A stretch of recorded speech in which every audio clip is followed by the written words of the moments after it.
Well, thank you, friends, Shabbat Shalom, and greetings to you all. I know last week's show got cut off a little with a couple of minutes to go. I'm hoping this week's doesn't. Anyhow, things in the world are moving at breakneck speed.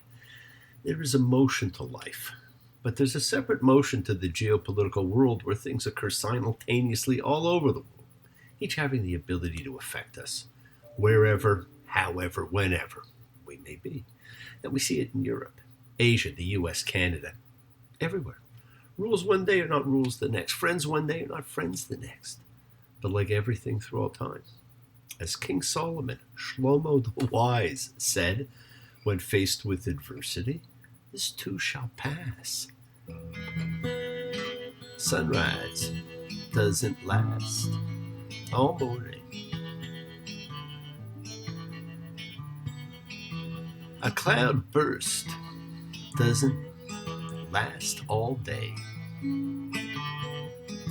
Seems my love is up and has left you with no warning.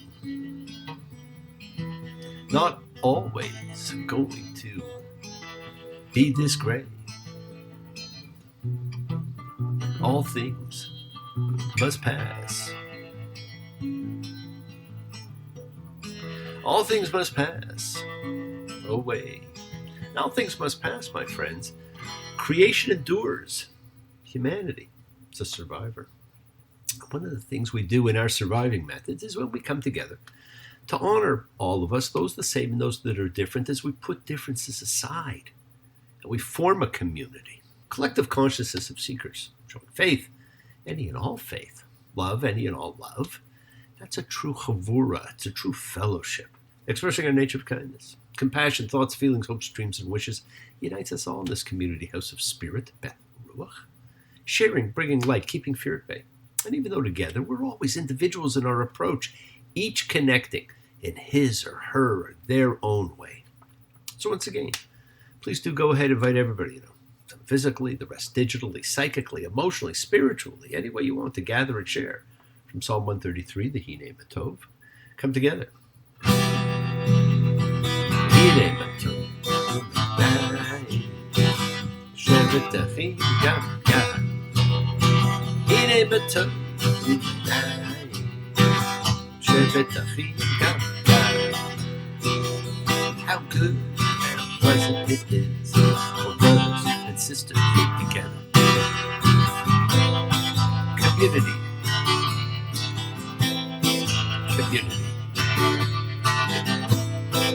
Community.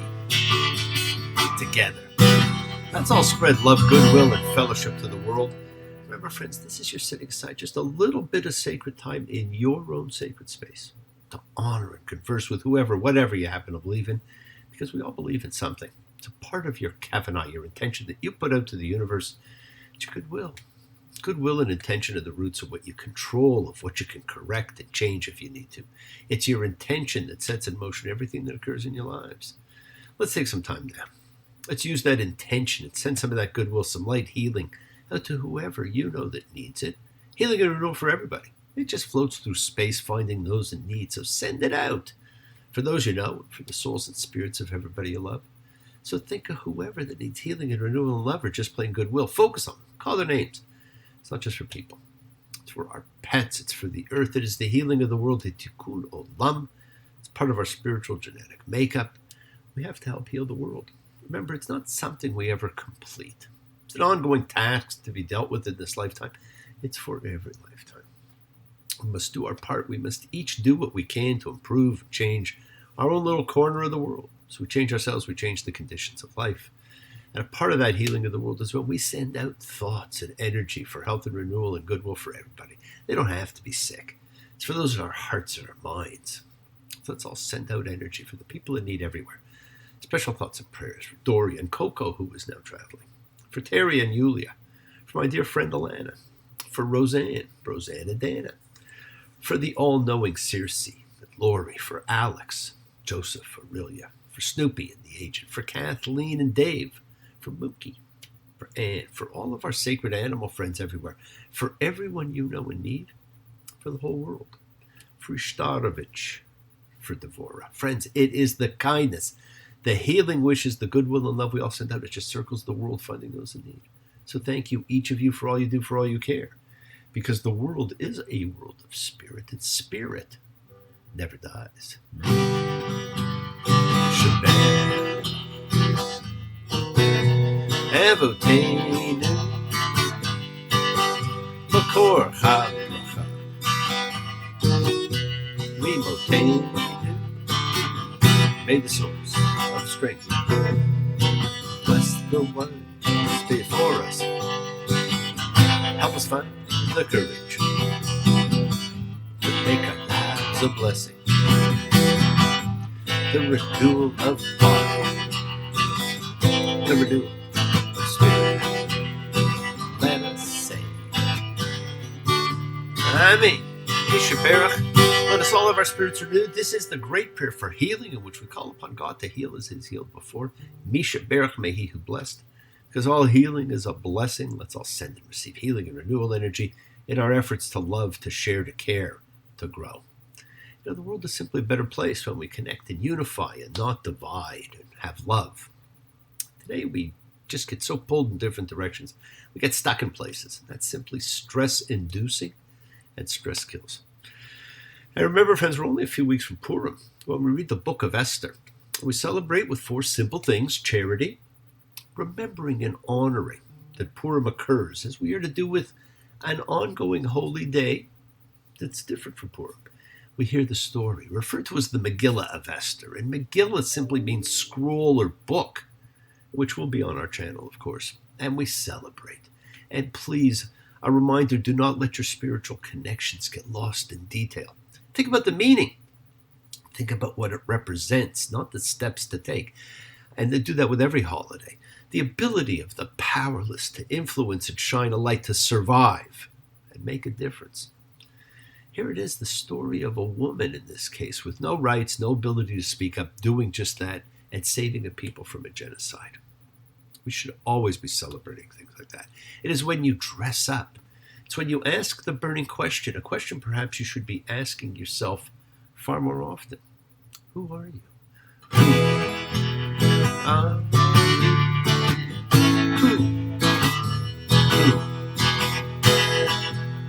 are you?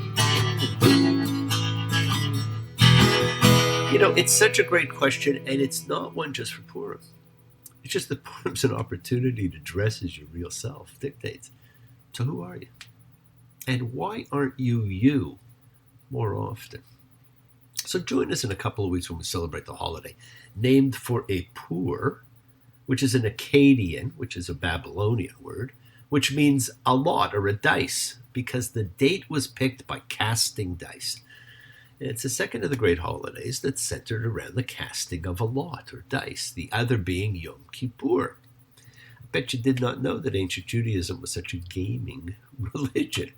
And I'm not sure if you're all aware, but next week we'll be doing a live, like virtual live anyhow, Sabbath service on Friday at I think 6:30 for about a half hour.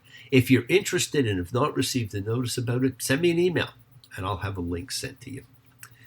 Now this week it's the second last reading of Exodus, the Book of Names. And in most years, this and next week's readings are read together. But in these leap years, they're not. The end of the book of Exodus marks a huge transition in the Torah.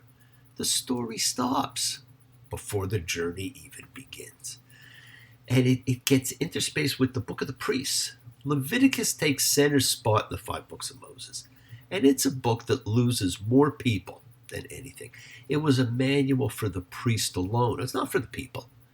It was a handbook of instruction for a very elite group, the chosen priesthood. No explanation, no discussion, ritual rules to be followed. But not by the people, by the priests, or only specific people under direction from the priest who was making, sacrifice. It probably never belonged here. In many ways, it actually puts a hole in what was a somewhat cohesive tale. And one of the things we always seek to do is fix the holes. I'm fixing a hole where the rain gets in, stops my mind from wandering, where it will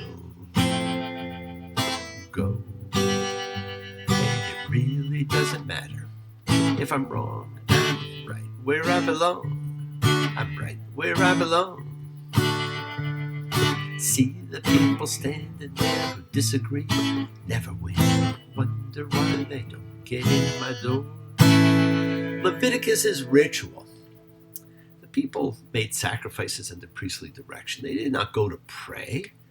They only gathered 3 times in the year to hold specific ordained festivals to God, or they went to see a priest because they had to make a sacrifice. I imagine they were just too busy surviving. Hence the importance of Sabbath. The other holy day we are told we must remember and honor. And that one comes every week, not every year. Now this week we approach the end of Exodus as we read Vayachal, and he assembled, in which we will see the construction of the great tabernacle and the ark, the menorah, the altar, all the things that we were told about a couple of weeks ago. But it begins emphasizing what I've already said. One of the 10 utterings seemed to have priority over all the others. Exodus 35:1. And Moses assembled all of the congregation of the children of Israel and said to them, these are the things that the Lord commanded to do them. 6 days work shall be done, and in the 7th day you shall have a holy thing, a Sabbath, a ceasing to the Lord. Anyone who does work shall be put to death. Now here it is again. The importance of it. But this time, Moses gives an add-on, which was not in the first, because he adds in at the end, you shall not burn a fire in all of your homes on the Sabbath day. This is new, and it's specific. It's at home, there is to be no fire. But the Sabbath is about separation and sanctification of time. It's about peace and respite, about family, about community. It implies you can have fire outside a home. And of course, this has contributed to the rule of not cooking on the Sabbath, and hence the Sabbath button that you find on stoves or elevators. The Sabbath is special because it holds a unique place in the nexus between God and man, between heaven and earth. May you be like Ruth and like Esther. May you be deserving of praise. Strengthen them, O Lord. Keep them from the strange ways. May God bless you and grant you long lives. May the Lord fulfill our Sabbath. Prayer for you. May God make you good mothers and wives. May He send you husbands who will care for you, promote, protect, and defend you. May the Lord preserve you from pain. Favor them, O Lord, with happiness and peace. Hear our Sabbath prayer. Amen. Now the Sabbath, it is special even if you give it a half hour of pure intention. It'll change you. Join us next week. Give it a throw. The work now begins on building all the things we heard about. Exodus 35:10. Let everyone wise of heart among you come and make everything that the Lord has commanded. The tabernacle, its tent, its cover, its clasps, its frames, its bars, its columns, its bases. The ark and its poles, the atonement dais, the covering pavilion, the table, its poles and all the equipment, and the showbread, Exodus, and the menorah for lighting, and its equipment and its lamps, and the oil for lighting. Everything we heard before, we hear again. It's quite a list of items, but there is an interesting turn here in Exodus 35:22. And the men came together with the women. This is one of the only times in the Torah that you do not see a separation between what men are to do and what women are to do. And perhaps there is a reminder of unity when we are in the service to God. After all, women can be Nazarites. We're going to see that a little bit later. And the people just come bringing their offerings to go to the construction, and excitement was everywhere. For the projects at hand had to be built. But remember, the people really didn't know Yet anything about the rituals or how the observation would be, they only knew the 10 utterings. That's all they'd heard, and probably didn't even know them to recite them. It turns out that the people are so enthusiastic they bring far more than what was required of them. Now, this is an essential concept, ultimately for the entire notion of law and commandment in Judaism. The law is not regarded as a burden. It's mandatory, but one fulfills it out of choice and with joy. Accordingly, the word for commandment, the word used, is mitzvah. And mitzvah has two meanings to this day.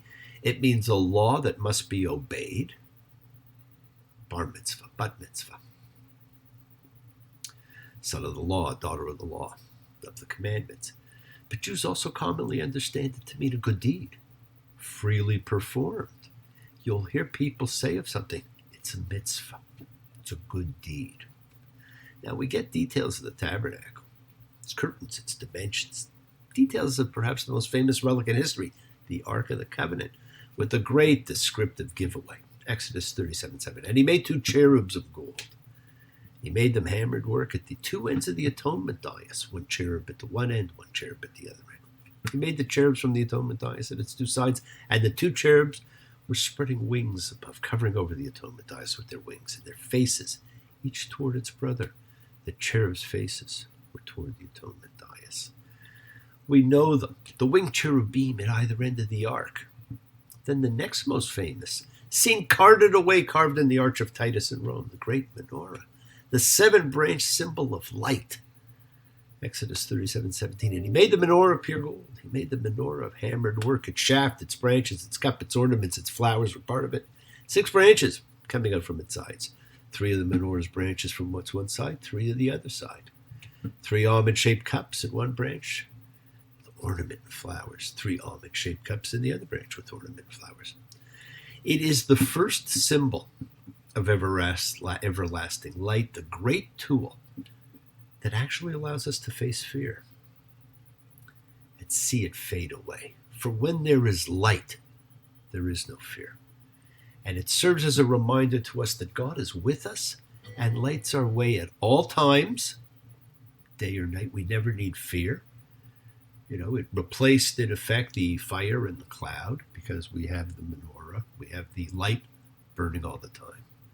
Father of night, Father of day, Father who taketh the darkness away, Father who teaches the bird to fly, builder of rainbows up in the sky, Father of loneliness and pain, Father of love, Father of rain. Now, the balance of the reading details the making of the great objects which will be used in worship and in the development of a religion and a means of treating all life on earth. We may have drifted from the original intent, but we can get back on the right path. Even when we fall off the path and veer direction for all, we can go back. When we try, we succeed.